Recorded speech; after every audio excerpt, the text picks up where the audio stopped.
Almost every day, we are told that Islamist terrorism has nothing to do with Islam. Muslims are peaceful and tolerant people and have nothing whatsoever to do with terrorism. Al-Qaeda's cause is not Islam. ISIL is not Islamic. And we are told that Muslims reject the extremists. The overwhelming majority of Muslims reject that interpretation of Islam. It's very important for us to align ourselves with the 99.9% of Muslims who are looking for the same thing we're looking for. But is it true that 99.9% of Muslims don't support extremism? What would you say if scientific polls by major research organizations have repeatedly shown a very different picture? I'm Raheel Raza. I'm a Sunni Muslim, and for the past 20 years I've dedicated my life to speaking out against the rising threat of radical Islam. When there is a disease or a virus, it can't be treated unless you identify the problem. So we have to call it what it is, and it is violent, radical, extremist Islamism. This is not an easy topic to discuss, but in light of the fact that most of the terrorism in the world today involves Muslims in one way or another, and because it directly affects our lives and security, I think that we need to be able to have an open, honest, and fact-based conversation about that. Let's be honest. Islam has a problem today.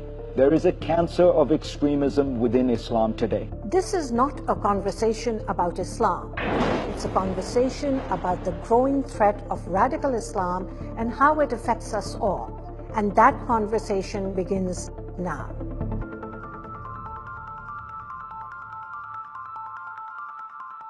Our society has evolved to a point where we can have a civilized debate about almost anything. Anything except what may be the most important issue of our time, the rise of radical Islam. Liberals somehow feel worried that they're going to be called racist if they criticize people of the Muslim faith. This fear of being called a racist has caused many people to act against their better judgment, and it may have even cost innocent lives.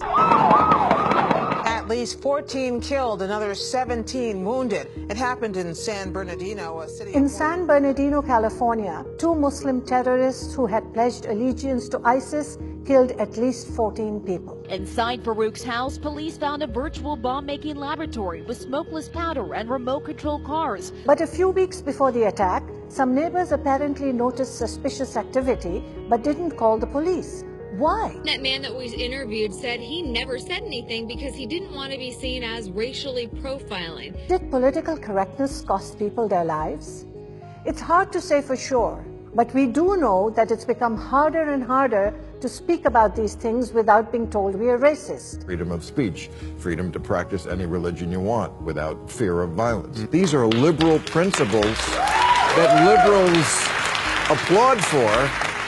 But then when you say, in the Muslim world, this is what's lacking, then they get upset. It's an ugly thing to say. It's gross. It's racist. How about the more than 1 billion people who aren't fanatical, who don't punish women, who just want to go to the store, wait a second. Wait a second. Don't do any of the things, but you're saying all Muslims. Wait a second. Stereotyping. Wait a second. Things, and you painting the whole group religion with that. Well, I'm a Muslim, and I don't need Ben Affleck defending me and my religion. I appreciate it, but I don't need celebrities defending me from talk show hosts. I need to be defended from the radicals in my own religion who want me dead. Radical Islamists who behead people, set people on fire, pour battery acid on women's faces, murder people in the name of my God. فقسما بأمر الله لندكن أمريكا وبعقرها في واشنطن بإذن الله تعالى. Radicals who seek to take over the world in the name of my religion. We need to establish the domination of Islam. We believe that the Sharia will be implemented worldwide. سوف تستعيد زعامة العالم. So let's get real and look at some numbers. Today there are around 1.6 billion Muslims in the world. In fact, Islam is the world's fastest growing religion, and according to Pew Research, it will surpass Christianity this century. Now, obviously, not all Muslims are radical, but a certain percentage are. Sam Harris helps break it down for Ben Affleck and for all of us. As you say, we have 1.5, 1.6 billion Muslims. Now, second biggest religion in the world, a quarter. Well, Ben, let me unpack this. Let me unpack this for you. Please do. We have just imagine some concentric circles here. You have at the center, you have jihadists. These are people who wake up in the morning wanting to kill apostates, wanting to die trying. They believe in paradise. They believe in martyrdom. That's the first circle of radicals. Violent jihadists like ISIS, Al-Qaeda, Boko Haram, Hezbollah, Hamas, and various lone wolves. These are the jihadists who murder people in San Bernardino, Texas, Paris, London, Delhi, Jerusalem, Ottawa, Madrid, Nairobi, Boston, and of course New York. These are the horrible bad people, as Ben Affleck said. So how many violent jihadists are there? There are anywhere between 40,000 to 200,000 Muslims involved in fighting for ISIS across the world. That's just ISIS.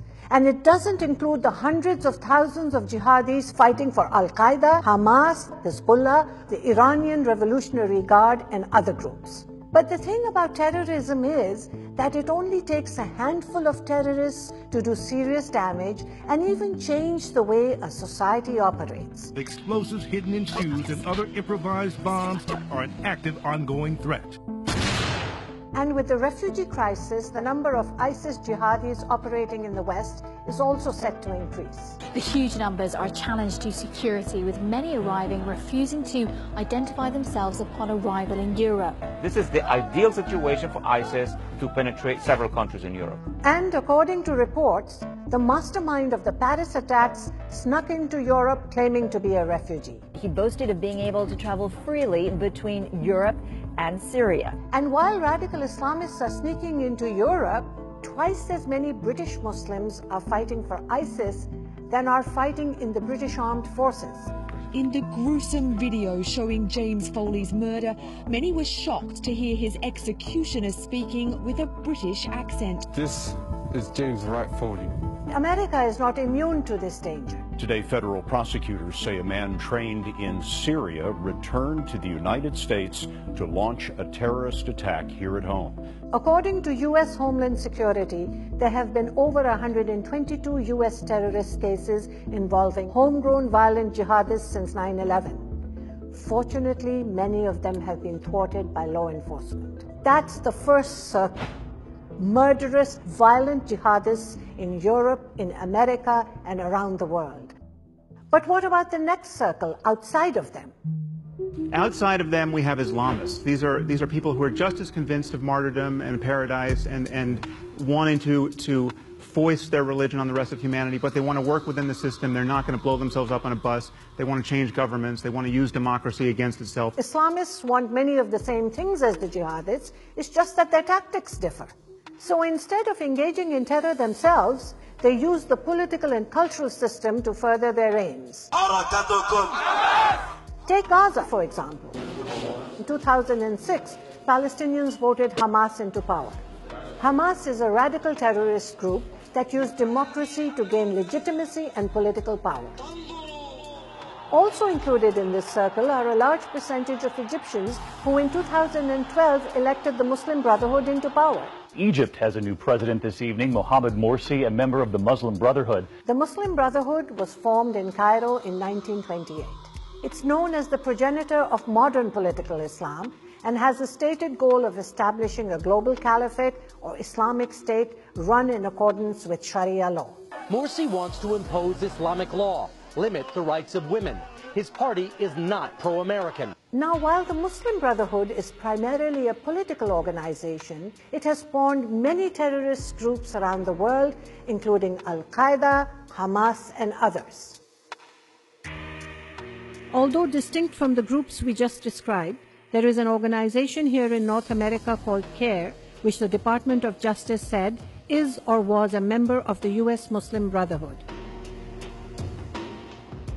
CARE presents itself as a moderate civil rights group representing the interests of Muslims in America. Yet, when you look a little closer, many disturbing things start to emerge. A controversial American Muslim group is facing new charges of ties to Islamic terrorism. The United Arab Emirates has just listed CARE as a terrorist organization. ISIS and Al-Qaeda are also on that list. And in the United States, Kerr was named as an unindicted co-conspirator in a major terror funding trial. Groups like Kerr try to silence people like myself and others who dare to speak out about radical Islam. Case in point, a film that I was in featuring 9 women who spoke out against barbaric treatment of women by radical Islamists got shut down. Why would Kerr want to silence this film? That's what they do. They try to shut down debate by crying Islamophobia, even at Muslims like me. That's the second circle. Now this next circle is the largest of them all, and this is very disturbing. The Muslims in this circle are certainly not like ISIS, and they're not working to overthrow governments like the Muslim Brotherhood.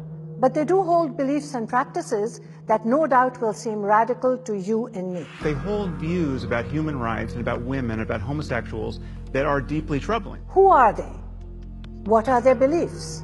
In 2013, Pew Research released a comprehensive study based on interviews with thousands of Muslims in 39 countries. It reported that in countries like Afghanistan, Egypt, and Jordan, the vast majority of Muslims surveyed, between 79 to 86%, believe that those who leave the Muslim faith should be executed. Do you know anyone who has left their faith? Do you think they should be executed? Do you think that that's a radical belief? If we were to take the average from all the Muslims surveyed around the world, we end up with an average of 27% who believe that apostates should be executed. 27% of those surveyed, that equals 237 million people. Did you know that 39% of all Muslims in the countries surveyed believe that honor killings can be a justifiable punishment for a woman who has had pre- or extramarital sex? Do you think that's a radical belief? That radical belief is held by over 345 million Muslims. These studies paint a picture of an Islamic world that is increasingly out of step with the modern world. When it comes to support for terrorism and jihad, these are the numbers for young Muslims aged 18 to 29 in Western countries. 42% of French Muslims, 35% of British Muslims, and 26% of American Muslims believe suicide bombings against non-Muslims can be justified. This is the next generation of Muslims speaking. A majority of Muslims surveyed, 53%, said they want Sharia or Islamic law to be the law of the land in Muslim majority countries. Of those who said they want Sharia to be the law of the land, over 52% said they support whippings and cutting off of hands of thieves. This comes to about 281 million people. Do you think that's a radical belief? And 51% say they're in favor of stoning spouses if they're unfaithful, which equals 289 million people. Of course, not every Muslim believes in these things, but hundreds of millions do. The numbers are right here for all to see.